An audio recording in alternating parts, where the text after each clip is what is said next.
Ya, halo semuanya. Apa kabar? Kembali di Fisika Itu Sulit. Sekarang kita akan belajar mengenai teori kinetik gas. Ini ada hubungan dengan suhu dan kalor, dan di kimia tuh mol-mol gitu lah. Oke, yang pertama adalah apa yang dimaksud dengan teori kinetik gas? Secara garis besar adalah ilmu pengetahuan yang mempelajari sifat makroskopis dan mikroskopis gas. Apaan Pak makros dan mikros? Oke, yang makros itu dapat dilihat dengan mata telanjang, maksudnya tanpa bantuan alat, jadi pakai mata saja bisa. Nah, mikros itu ukuran yang sangat kecil dan tidak dapat dilihat dengan mata telanjang. Berarti contohnya makroskopis itu apa aja? Itu adalah tekanan, volume, suhu, dan massa contohnya. Kalau mikroskopis itu adalah gerakan molekul-molekulnya begitu. Jika kita ngomongin teori kinetik gas, kita akan berhubungan dengan gas ideal. Gas ideal itu apa pada dasarnya itu? Sama seperti seorang pria, misalkan ya, dimisalkan seorang pria ingin punya badan yang ideal itu seperti suspek seperti ini.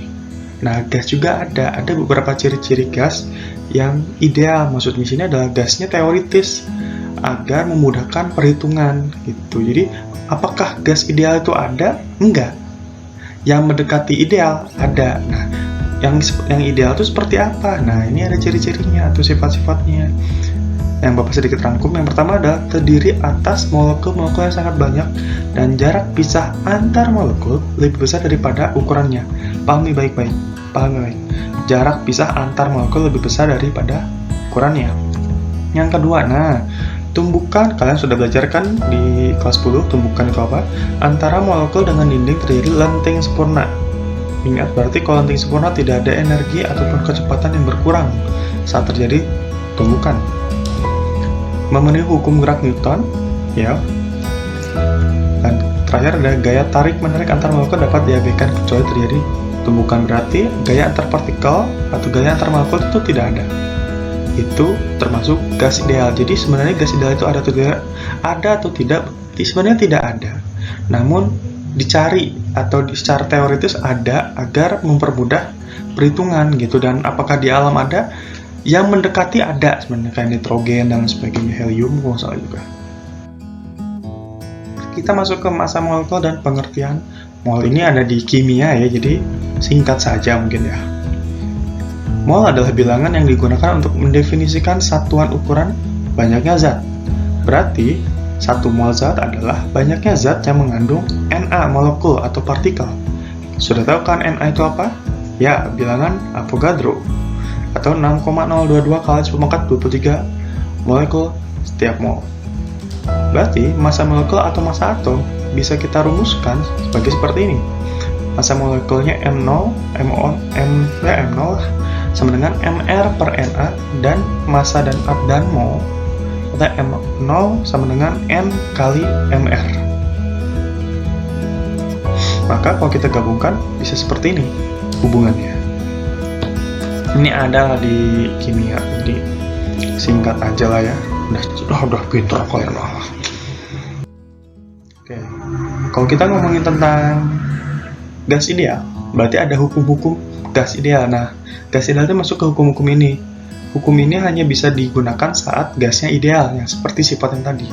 Misalkan, bayangkan ada benda seperti ini. Apa itu, Pak? Ini piston. Bayangkan di sini ada gas. Ini piston atau penekan lah bahasa gampangnya mah. Dan ini tidak ada celah ya, jadi gasnya tidak bisa keluar maupun masuk. Lalu si gerakan piston ini ditekan. Ini ada udaranya ya di dalam. Makin lama makin sedikit kan volumenya.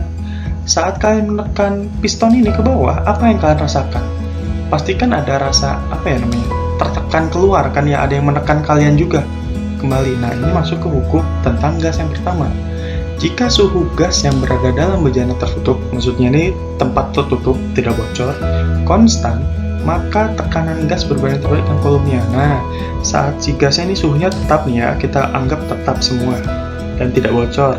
Saat kita tekan, semakin lama kan volume si gas makin kecil ya kan. Nah, itu ternyata hukum gas yang pertama, yaitu rumusnya P1V1 sama dengan P2V2. Ini dimaksud dengan hukum Boyle. Atau kalau di suhu dan kalor sebenarnya ada namanya proses isothermal. Begitu. Ada tiga lagi kalau nggak salah. Hukum-hukum tentang gas. Kan kalau tadi suhu, kalau sekarang jika tekanan gas yang berada dalam bejana tertutup tidak bocor atau konstan. Ini tekanannya konstan ya. Kan kalau tadi suhunya konstan, kan ganti kalau tekanannya konstan bagaimana? Maka volumenya berbanding lurus dengan suhunya, atau rumusnya seperti ini. V per T sama dengan konstan, atau V1 per T1 sama dengan V2 per T2. Nah, ini hukum apa namanya? Ini hukum Charles. Atau kalau bahasa suhu dan kalor atau termodinamika itu adalah isobarik. Berarti kalau di soal ada tulisan isobarik atau isotermal, berarti itu tekanan. Kalau isobarik tekanan gasnya yang tetap. Kalau isotermal berarti suhunya yang tetap. Nah, ini ganti lagi. Kan tadi udah suhu, ini tekanan. Sekarang volumenya yang konstan. Yang terjadi adalah tekanannya berbanding lurus dengan suhunya, dengan rumusnya seperti ini. Nah, ini hukum apa? Hukum Gaya-Lussak, atau dikenal dengan isohorik.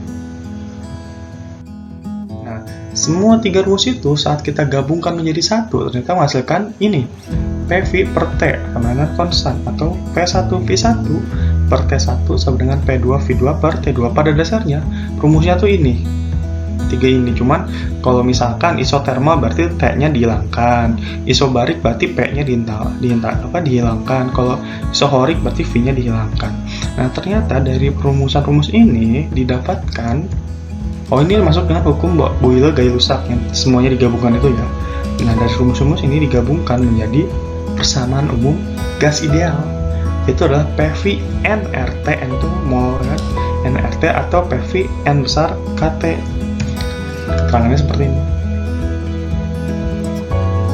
N itu mol, N ini jumlah partikel. Begitu. Contoh soal.